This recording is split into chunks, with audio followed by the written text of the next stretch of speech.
From title challengers just a few months ago to now top four hopefuls, Chelsea have seen a bit of a dip in form recently. Kweku, last week you were very scathing of Enzo Maresca. This week he takes on his former club Leicester. Are you a little bit more sympathetic towards him now? Chelsea just need to finish in the Champions League places. We were talking before about what's there to play for in the Premier League. We all believe the title race is done. I think the three teams that came up are going to get relegated, and the only real battle there is the battle for European places and where those teams end up. But for me as a Chelsea fan that I've seen, and I might sound like a spoilt brat, but I've seen Chelsea win the biggest trophies multiple times. The top four race doesn't move me. It doesn't move me at all. And I think the minimum Chelsea should do at the end of the season, based on where they were in November, is finish in the Champions League places. That doesn't even necessarily mean the top four. I think fifth will get you Champions League football this season. So Chelsea need to make sure they do that, and beating Leicester is an absolute minimum. Last time out, Chelsea played against a Southampton team who are one of the worst teams in Premier League history. Play against a Leicester team who are also relegation fodder. So these two games are minimum 6 points. And so to find like the narrative for Chelsea, that it's difficult, but 3 points is imperative. I mean, quite a lot has been made about what Maresca said. Obviously, when you were second in the league, you had a chance to go first, and Maresca said, "Nah, this squad's too young. We're not title challengers." Then, obviously, a couple of weeks ago, he says, "Oh, like maybe the expectation shouldn't be to finish in the Champions League spots." Do you think him saying that and that mentality is what has led to the poor run of form, or do you think he was just honest and he knew the ability of his players, and now we're just seeing what he predicted us to see? Title challenges is one thing. And I was on board with him kind of downplaying it because Chelsea are clearly not title challengers. Look at how much Arsenal have had to build up to get to this point. Look at how established and good this Liverpool squad is. Look at the talent that City do still have, despite the fact they're not challenging for the title this season. Chelsea, with an average squad age, which is the youngest in the Premier League, weren't ever title challengers. But what triggered me was when he was asked about top four. He said that finishing in the top four, qualify for the Champions League this season wasn't the remit for Chelsea. It's to qualify for the Champions League next season. There is no Chelsea manager that should ever come out and say that. Top four or Champions League football should be an absolute minimum for a side that have been so successful over the last 20 years. So that did raise alarm bells. And then you go back and think about what Leicester fans were saying when he left Leicester to join Chelsea, and about how bad they were towards the back end of the season. It just raised a few alarm bells, and it got me asking the question, are we dealing with a championship manager? If he gets Chelsea into the top four, gets Chelsea qualified for the Champions League, we will be on board and we'll go again next season. In the season, I think we should be challenging for major honours.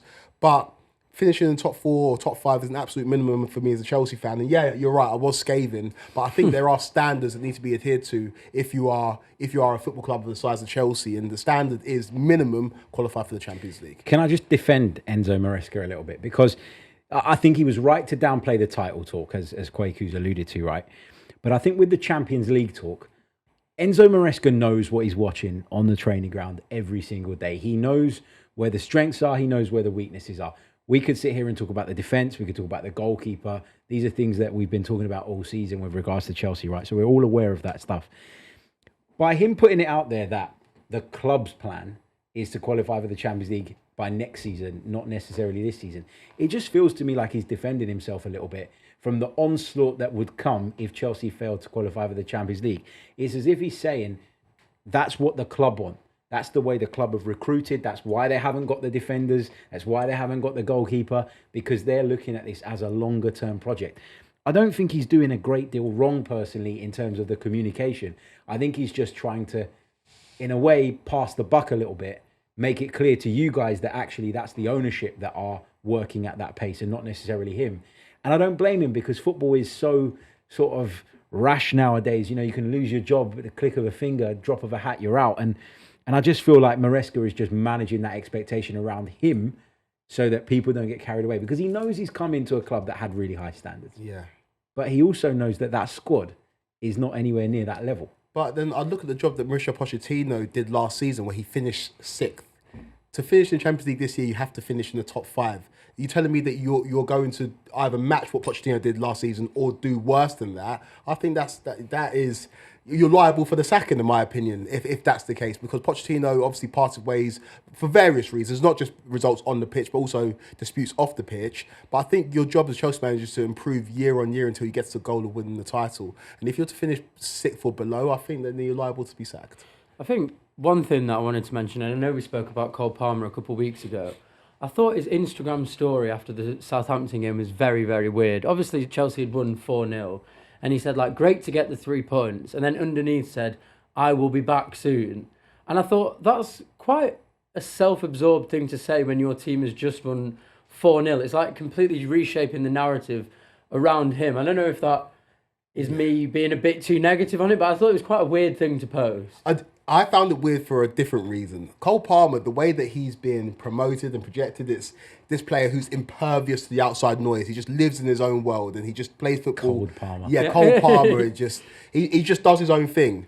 And so when I saw that, I was like, oh, this is bothering you. Bear in mind, he scored 14 league goals this season. We're talking about how amazing Morgan Rogers is. We're talking about how amazing Bukayo Saka has been in historic seasons. Bukayo Saka's best Premier League season, I think, is 15 Premier League goals. Cole Palmer's on 14 in a down season. So the standards are very high. But when I saw that Instagram post, I was like, okay, the noise is getting to you. You need to ignore that because granted, you missed a lot of chances against Southampton, but that's going to happen. We don't think you're a bad player overnight. So just get on with your football. I didn't necessarily receive it as being self-absorbed. I received it as being a little bit insecure, which is going to happen for a young player. But do your talking on the pitch, you're an incredible footballer. We all know that. And one of these games against Leicester, would you be surprised to see Cole Palmer score a hat-trick? I wouldn't, because he's that type of player. I think there's a bit of truth in both of what you've said.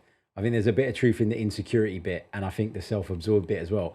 But to be a top player, you need to be a bit selfish. And the fact that they've won and he's still looking at his own performance and going, it's not quite there, that tells me that he's got what it takes to push on to a much higher level. And the insecurity thing is true as well, because he's obviously really reading into it. He's not resting on his laurels. I think with what you've both said, you can mould that into a positive. If you put the two things together, you can mould it into a positive. Yeah, I wouldn't disagree. He's a player that is, of course, very talented. There's such high expectation for Cole Palmer, and for a player that doesn't say much as well, he's a huge brand off the pitch as well. He's developing into that, but he just needs to find his shooting boots, and he will do that. He's instrumental in everything good that happens to Chelsea, and despite the fact that he didn't score against Southampton last week, he still had a very good game. But maybe not by his standards. So he'll be back, and I expect him to score against Leicester. We've got to talk about Leicester a little bit. Obviously, they had no choice in letting Enzo Maresca go to Chelsea. That's what he wanted. They did have a choice in sacking Steve Cooper. When Cooper got sacked, he was 16th in the league. I think they'd won 4 out of the 10 games in the Premier League. Obviously, they wanted this big name in Van Nistelrooy, play more exciting, more tantalising football. They've been absolutely terrible since he joined. Do you think it was a bad mistake? 100%. And I said it at the time, that I didn't think that Ruud van Nistelrooy coming in was going to improve Leicester City, because what we get in the modern game, right, is we get these coaches like Ruud van Nistelrooy who burst onto the scene in a big job. So you burst onto the scene at PSV Eindhoven, right? And you have got a certain level and certain caliber of player. So your ideas of how football should be played, they can be carried out because you've got the quality of players to do that. When you then go on and take on a sort of team with lesser players, with all due respect to Leicester City, your philosophy has to change. It's why the likes of David Moyes and Sean Dyche have been going around the circuit for such a long time with certain levels of club, because they know what it takes to make the difference, to make the jump, to make those teams competitive against the better players. Whereas when you're kind of ideological and you've got this idea of how football should be played, and then you're trying to get lesser players to carry that out, it doesn't work. And we've seen it so many times. Bright young coaches go into jobs that they just can't handle. And Ruud van Nistelrooy has improved them in no way whatsoever, based on what I can see. And I think actually they doomed themselves to relegation when they got rid of... Look, maybe Steve Cooper wasn't the right guy, but Ruud van Nistelrooy definitely wasn't the right guy. And I know there's ownership issues and they're very frustrated with all of that. And I guess Leicester's problems going back a while can be sort of traced back to them. But this decision in isolation was completely wrong, and we're seeing that now. Yeah, I would agree completely. I think that for someone like Van Nistelrooy, obviously he's an ambitious manager, and taking a Premier League job, they don't come around that often. But I think when you're a young manager, taking one of those jobs mid-season is very difficult. If you've got a whole pre-season to implement your philosophy and maybe bring in some players and lean on the fact that you are Ruud van Nistelrooy. Manchester United have got so many players that they'd love to loan out or try and sell because they need to balance the books. And so I think that's a huge draw of Ruud van Nistelrooy in terms of leaning on his experience and leaning on his contacts within football. But coming in mid-season, it's impossible to do that. And coming in when Leicester have already hit their loan quota it's also impossible to do business. And so he couldn't do anything in January, and Leicester couldn't do anything. And Harry's right to point out there are issues off the pitch for Leicester, and the Championship are waiting for them, by the way. When they get relegated, there's a points deduction coming because they managed to find a loophole to avoid it in the Premier League. But when they go back down, they're going to be in serious, serious trouble. But this season, after they got rid of Steve Cooper, who wasn't popular because obviously his links with Nottingham Forest, who are one of Leicester's big rivals, it was never going to work. But I don't think Ruud van Nistelrooy is ever going to work. And I think the fact that in 2 of his 4 or 5 games in charge of Manchester United, he did turn over Leicester a couple of times, got him the job. But I don't think this is a marriage that's going to last very long. And I think he might go before the end of the season, despite the fact that we all know Leicester are already going down. See, I actually don't know. I think, and I don't know, maybe if I'm reading a little bit too much into it, but when I saw Van Nistelrooy getting appointed at Leicester, it said to me that they are certain that they know they're going to go down. And what they want is they want a quality manager like Ruud van Nistelrooy who plays good football in the Championship to get them back up. In the same way that Burnley had a lot of faith in Vincent Kompany, and they were never going to sack him, even though they knew they were going to go down.